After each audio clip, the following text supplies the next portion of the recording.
Good morning friends. ମୁଁ ହେଉଛି ଆପଣମାନଙ୍କ ମହେନ୍ଦ୍ର ନେଇକି ଆସିଛି ଏକ ନୂଆ ଭିଡ଼ିଓ ଯାହାର ଟପିକ୍ ହେଉଛି ଫେଡେରାଲିଜମ୍ ଇନ୍ ଇଣ୍ଡିଆ ବା ଭାରତରେ ସଂଘବାଦ। ଆଜିର କ'ଣ କ'ଣ ପଢ଼ିବା ନା ଫେଡେରାଲିଜମ୍ ଟାଇପ୍ ପଢ଼ିବା, ୟୁନିଟାରୀ ଷ୍ଟେଟ୍ ଐକିକ ରାଷ୍ଟ୍ର ଓ ଫେଡେରାଲ ଷ୍ଟେଟ୍ ବା ସଂଘୀୟ ରାଷ୍ଟ୍ର ବିଷୟରେ ଆମେ ଆଜି ପଢ଼ିବା। ସୋ ଫ୍ରେଣ୍ଡସ୍, ଭିଡ଼ିଓଟିକୁ ଶେଷ ପର୍ଯ୍ୟନ୍ତ ଦେଖନ୍ତୁ। ଭିଡ଼ିଓଟି ପସନ୍ଦ ଲାଗିଲେ ଲାଇକ୍ ସେୟାର କରନ୍ତୁ ଏବଂ ଚ୍ୟାନେଲଟିକୁ ସବସ୍କ୍ରାଇବ୍ କରିନିଅନ୍ତୁ। ବେଲ୍ ଆଇକନ୍କୁ ମଧ୍ୟ ପ୍ରେସ୍ କରିନିଅନ୍ତୁ। ଚାଲନ୍ତୁ ଭିଡ଼ିଓଟି ଆରମ୍ଭ କରିବା। Unitary state federalism in India ସାଧାରଣତଃ କ୍ଷମତାର ବଣ୍ଟନକୁ କେନ୍ଦ୍ର କରି ରାଷ୍ଟ୍ରଗୁଡ଼ିକୁ ଦୁଇ ଭାଗରେ ବିଭକ୍ତ କରାଯାଇଛି। କ୍ଷମତାର ବଣ୍ଟନ କହିଲେ କେନ୍ଦ୍ର ସରକାର ଓ ରାଜ୍ୟ କିମ୍ବା ବିଭିନ୍ନ ୟୁନିଟ୍ ଗୁଡ଼ିକ ମଧ୍ୟରେ କ୍ଷମତାର ବଣ୍ଟନ ହୋଇଥାଏ। ସେହି ଆଧାରରେ ରାଷ୍ଟ୍ରଗୁଡ଼ିକୁ ଦୁଇ ଭାଗରେ ବିଭକ୍ତ କରାଯାଇଛି, ଯଥା unitary state and federal state, ଐକିକ ରାଷ୍ଟ୍ର ଏବଂ ସଂଘୀୟ ରାଷ୍ଟ୍ର। ଫାର୍ଷ୍ଟ କ'ଣ ପଢ଼ିବା? ୟୁନିଟାରୀ ଷ୍ଟେଟ୍, ଐକିକ ରାଷ୍ଟ୍ର। ଐକିକ ରାଷ୍ଟ୍ର ହେଉଛି ଯେଉଁ ରାଷ୍ଟ୍ରରେ ଗୋଟିଏ ମାତ୍ର ସରକାର ଅଥବା କେନ୍ଦ୍ର ସରକାର ରାଷ୍ଟ୍ରର ସମସ୍ତ କ୍ଷମତା ଉପଭୋଗ କରନ୍ତି, ତାହାକୁ ଐକିକ ରାଷ୍ଟ୍ର କୁହାଯାଏ। Example England, France, Italy, New Zealand. ତ ୟୁନିଟାରୀ ଷ୍ଟେଟ୍ କହିଲେ ମୁଖ୍ୟତଃ କ୍ଷୁଦ୍ର କ୍ଷୁଦ୍ର ରାଷ୍ଟ୍ରଗୁଡ଼ିକ ପାଇଁ ଐକିକ ରାଷ୍ଟ୍ର ପ୍ରଚଳିତ ଅଟେ। ୟୁନିଟାରୀ ଷ୍ଟେଟ୍ ଐକିକ ରାଷ୍ଟ୍ରରେ ଶାସନ କ୍ଷମତାର ବଣ୍ଟନ ହୋଇନଥାଏ। ଏଠାରେ କେନ୍ଦ୍ର ସରକାର ସମସ୍ତ କ୍ଷମତା ଉପଭୋଗ କରନ୍ତି। ତ ସେକେଣ୍ଡ, ଫେଡେରାଲ ଷ୍ଟେଟ୍ ଯେଉଁ ରାଷ୍ଟ୍ରରେ ଶାସନ କ୍ଷମତା କେବଳ ଗୋଟିଏ କେନ୍ଦ୍ର ସରକାର ହାତରେ କେନ୍ଦ୍ରୀଭୂତ ନ ହୋଇ ଉଭୟ କେନ୍ଦ୍ର ଓ ପ୍ରାଦେଶିକ ସରକାର ମଧ୍ୟରେ କ୍ଷମତାର ବଣ୍ଟନ ହୋଇଥାଏ, ତାହାକୁ ସଂଘୀୟ ରାଷ୍ଟ୍ର କୁହାଯାଏ। ଏକ୍ସାମ୍ପଲ୍ ଭାରତ, ଯୁକ୍ତରାଷ୍ଟ୍ର America, Canada, Australia. Show friends, ଆମ ଫେଡେରାଲ ଷ୍ଟେଟ୍ କହିବାକୁ ଗଲେ ଯେତେବେଳେ ଗୋଟିଏ ରାଷ୍ଟ୍ରର ସମସ୍ତ କ୍ଷମତାକୁ କେନ୍ଦ୍ର ସରକାର ଓ ରାଜ୍ୟ ସରକାର ମଧ୍ୟ କ୍ଷମତାର ବଣ୍ଟନ ହୋଇଥାଏ। କାହା ଦ୍ୱାରା ବଣ୍ଟନ ହୋଇଥାଏ? ସମ୍ବିଧାନ ଦ୍ୱାରା ବଣ୍ଟନ ହୋଇଥାଏ। ସେହି ରାଷ୍ଟ୍ରଗୁଡ଼ିକୁ କୁହାଯାଇଥାଏ ସଂଘୀୟ ରାଷ୍ଟ୍ର ବୋଲି କୁହାଯାଏ। ତ ସାଧାରଣ ଅର୍ଥରେ କହିବାକୁ ଗଲେ ନିଜ ନିଜ ମଧ୍ୟରେ ଏକ ଚୁକ୍ତି ବା ରାଜିନାମା ଦ୍ୱାରା ଛୋଟ ଛୋଟ ରାଷ୍ଟ୍ରମାନେ ଏକତ୍ରିତ ହୋଇ ସଂଘୀୟ ସରକାର ଗଠନ କରିଥାନ୍ତି। ତ ସଂଘୀୟ ରାଷ୍ଟ୍ରର ଇଂରାଜୀ ପ୍ରତିଶବ୍ଦ ଫେଡେରେସନ୍, ଯାହା ଲାଟିନ୍ ଶବ୍ଦ ଫିଉଡସ୍ ଶବ୍ଦରୁ ଆସିଛି। ଫିଉଡସ୍ ଶବ୍ଦର ଅର୍ଥ ହେଉଛି ନା ଚୁକ୍ତି ବା ରାଜିନାମା। ତ ପ୍ରଶ୍ନରେ ଆସିବ କି ଫିଉଡସ୍ ଶବ୍ଦର ଅର୍ଥ କ'ଣ?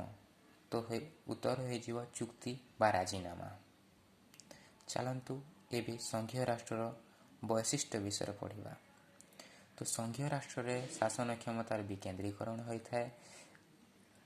ସଂଘୀୟ ରାଷ୍ଟ୍ରରେ କ୍ଷମତାର ବଣ୍ଟନ ହୋଇଥାଏ। ଏହା କେନ୍ଦ୍ର ଓ ରାଜ୍ୟ ମଧ୍ୟରେ କ୍ଷମତାର ବଣ୍ଟନ ହୋଇଥାଏ।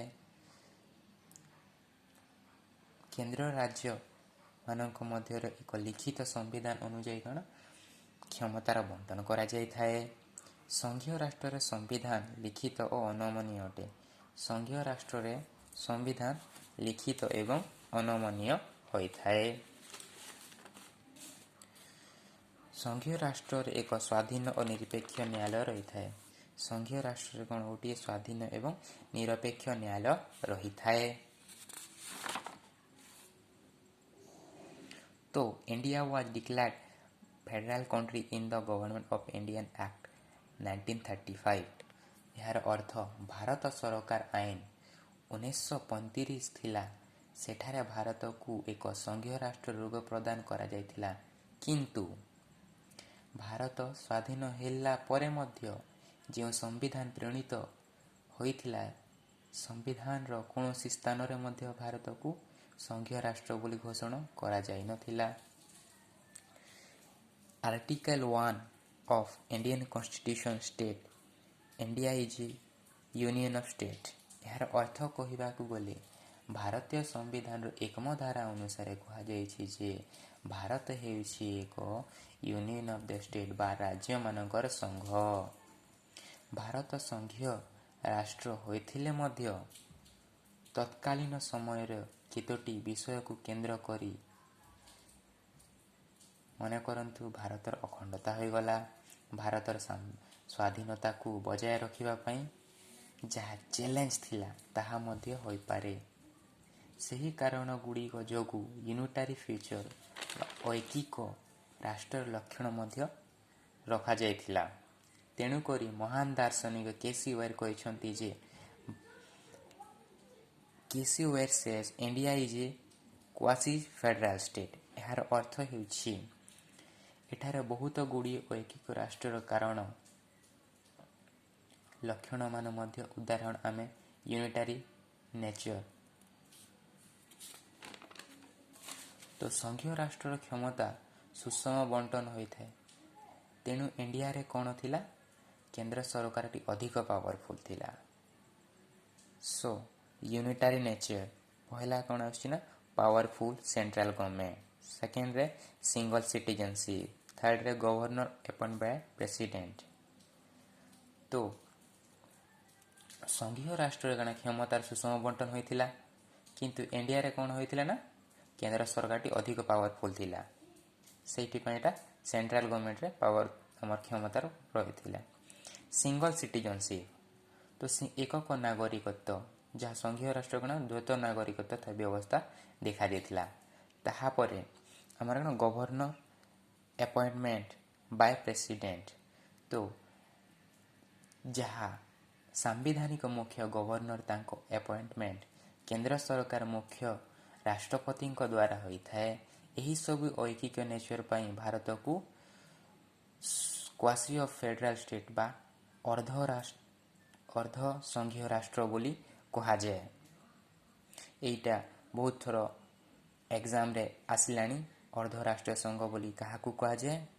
ସୋ ଫ୍ରେଣ୍ଡସ୍, ଏଇଟା ଭଲସେ ପଢ଼ି ନେଇଥିବେ। ଭିଡ଼ିଓଟି ପସନ୍ଦ ଲାଗିଲେ ଲାଇକ୍, ସେୟାର ଏବଂ ଚ୍ୟାନେଲଟି ସବସ୍କ୍ରାଇବ୍ କରିନିଅନ୍ତୁ। ଧନ୍ୟବାଦ ଫ୍ରେଣ୍ଡସ୍।